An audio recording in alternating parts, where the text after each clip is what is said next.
India Canada के relation. अगर मैं आपको रिलेशन के बारे में बताऊं तो रिलेशन ऐसे हैं कि बिल्कुल लगभग खत्म होने की कगार पे। लगभग कितने साल खत्म रहेंगे किसी को नहीं पता। अच्छा, हुआ क्या है?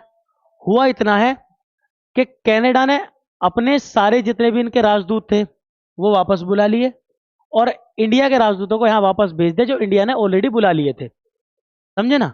बुलाए क्यों है? क्योंकि कुछ लगभग एक साल पहले एक यहाँ पे मर्डर हुआ, निज्जर मर्डर। वो मर्डर था खालिस्तानी सपोर्टर का।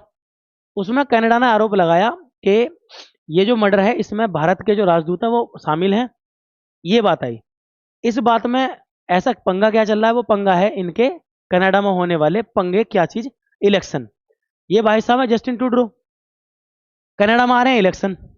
अब कनाडा में चीजों को तेज बढ़ाने के लिए, आप सभी जानते हो कनाडा में आपको इंडियन डायस्पोरा, डायस्पोरा क्या होता है? भारतीय लोग कनाडा में ज्यादा है। और वो भी कौन है? पंजाबी।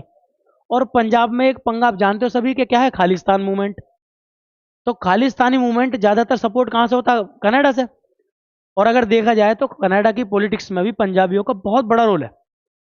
तो पंजाबियों का सपोर्ट लेने के लिए या भारत को हाईलाइट करने के लिए भाई साहब ने कुछ नहीं करा। आओ ना ताओ सीधा इल्जाम लगा दिया किस पे? भारत पे। कि हाँ जी भारत शामिल है किसके अंदर? निज्जर मर्डर के अंदर।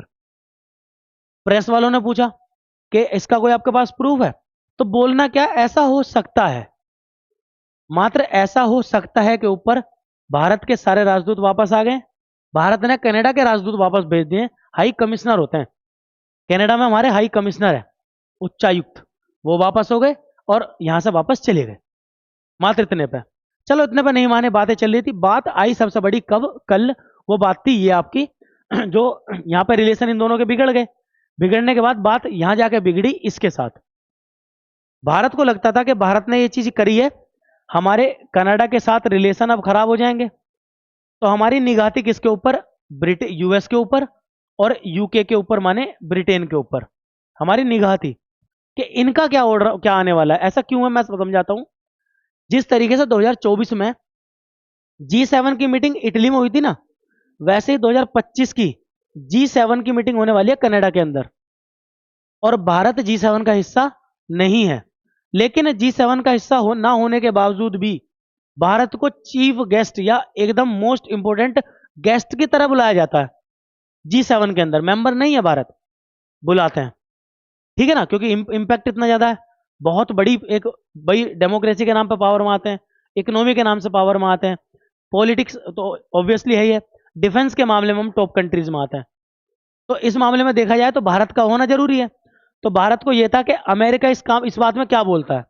तो कल अमेरिका का जो स्टेटमेंट आया या डिसीजन आया वो क्या था कि भारत को कनाडा की इस बात में सपोर्ट करना चाहिए। जो एलिगेशन आपके ऊपर लगे हैं ये कुछ ज्यादा सीरियस हैं, आपको देखने पड़ेंगे। तो कहने का मतलब मोटा मोटा ये था कि अमेरिका ने अपने इस स्टेटमेंट से क्या दिखा दिया कि कनाडा कहीं ना कहीं सही है। जबकि पूरे कनाडा में कहीं भी किसी भी कोर्ट में ना तो कोई प्रूफ सबमिट हुए, ना किसी जज ने ये कहा कि हाँ इंडिया के कुछ इंडियंस शामिल हैं इसके अंदर। किसी भी कोर्ट ने कुछ नहीं। लास्ट टाइम जस्टिन ट्रूडो जो वहां के राष्ट्रपति हैं, दोबारा इलेक्शन लड़ रहे हैं, उनसे भी स्टेटमेंट पूछा मीडिया ने तो यही कहा गया ऐसा हो सकता है। मात्र ऐसा हो सकता है के ऊपर कल यूके और यूएस दोनों ने स्टेटमेंट यही दे दिया। ऐसा क्यों दिया? तो उसमें हाईलाइट आया फाइव आइज कंट्रीज या फाइव आइज अलायंस। 5 आंखों की अलायंस क्या है? कनाडा, यूएस, यूके, ऑस्ट्रेलिया और न्यूजीलैंड। तो आप सामने देख रहे हैं कनाडा, यूएस, यूके, ऑस्ट्रेलिया और न्यूजीलैंड। इन 5 देशों ने अपने साथ एक ग्रुप बनाया हुआ, इसका नाम है फाइव आइज ग्रुप। ये करता क्या है? ये ग्रुप है इंटेलिजेंस का। जानते हो सभी, जो इंटेल होती है मतलब गुप्तचरों का जो ग्रुप होता है। पूरी दुनिया में इंटेलिजेंस को कंट्रोल करने के लिए इन्होंने 5 देशों ने एक संधि की और एक नया ग्रुप बना दिया, फाइव आइज। 5 आंख पूरी दुनिया पर नजर रखेंगे।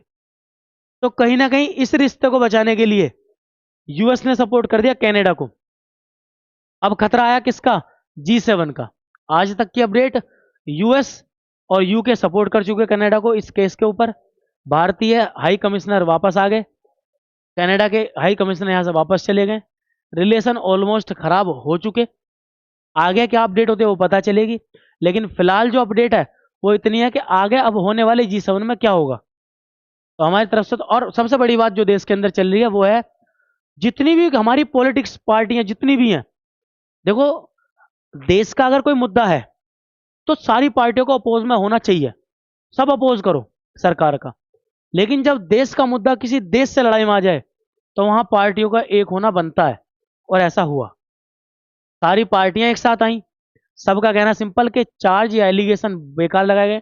इवन यहां तक के एलिगेशन है कि इंडियन गवर्नमेंट के ऑफिसर्स ने लॉरेंस बिश्नोई ग्रुप से मिलकर उसको मरवाया। यहां तक कि अभी कल परसों ही एक कैनेडियन एक व्यक्ति था, उसने स्टेटमेंट दिया था कि इंडियन गवर्नमेंट के ऑफिशियल्स मिले हुए हैं किससे, लॉरेंस बिश्नोई से। नाम किस किस के ले रहे हैं कनाडा वाले, गृह मंत्री अजीत डोभाल हमारे एनएस से, इन सब के नाम लिए जा रहे हैं। तो जब हाई पोस्ट पर नाम लोगे तो कहीं ना कहीं रिश्ते बिगड़ेंगे, और कुछ नहीं है, बस कारण क्या है, इलेक्शन। एक बड़ी अच्छी लाइन सुनी होगी आपने कि सरहदों पे तनाव है, लगता है देश में चुनाव है। यहाँ सरहद तो है ही नहीं, यहाँ क्या तो देश में तनाव है। अब कनाडा को पता है कि अगर मुझे यहाँ जीतना है, जस्टिन ट्रूडो को जीतना है, तो सिंपल है इंडिया को बेकार दिखाना पड़ेगा। शुरू कर दिया। अब जैसे जैसे इलेक्शन पास आते जा रहे हैं, जस्टिन ट्रूडो के स्टेटमेंट बिगड़ते जा रहे हैं, किसको लेकर, भारत को लेकर। हालांकि जस्टिन ट्रूडो अपनी बेइज्जती करा चुके हैं कई बार, अभी G20 में आए थे जब कराई थी बढ़िया वाली, है ना। उसके बावजूद इनका प्लेन खराब हो गया, इंडिया ने अपना प्लेन दिया, भिजवाए, छुड़वाए थे। एक बार और आए थे ताजमहल देखने के लिए, ताजमहल देखना है ना, ताजमहल देखो जाओ, कोई मिला ही नहीं, बेइज्जती पूरी करवाते हैं। चाइना में ऐसी पंगा हुआ था एक बार, चाइना में गए भाई साहब, अब हमारे तो डेमोक्रेसी वाला हिस्सा है, चाइना में सी जिनपिंग ने पकड़ लिया, यहाँ को आ जा, साइड में को, और भाई साहब जो खरी खोटी सुनाई वो सब है स्टेटमेंट में, ऑडियो वायरल हुई, तब ये सब सुनाया। तो थोड़ा कायदे में रह करो, किससे भिड़ रहे हो देख तो लो, वही हिस्सा यहाँ पर आ गया। तो फिलहाल तो ऐसा हिस्सा है कि फाइव आइज कंट्रोल में आया। अब डिसीजन क्या बनता है, डिसीजन सिंपल बनना है कि भैया भारत सीधा मना करेगा कि हम G7 में बिल्कुल नहीं आएंगे। पहला काम, G7 को लीड कौन कर रहा है, मेनली यूएस, यूएस चाहता है ये बना रहे। अब क्या है, इनके अपोजिट दो ग्रुप आते हैं, एक का नाम है SCO और एक का नाम आप जानते हो सभी, ब्रिक्स। जानते हो सभी, ब्रिक्स। इन दोनों में लीड करने वाले या तो रूस है, या चीन है, और या भारत है। तीन देश यहां लीड करते हैं, और तीनों के तीनों मतलब दोनों अपोज हो गए किसके, अमेरिका के। तो जाहिर सी बात है जब तुम सब एक साथ हो जाओगे ना, तो फिर हम सबको एक साथ होना पड़ेगा यहां।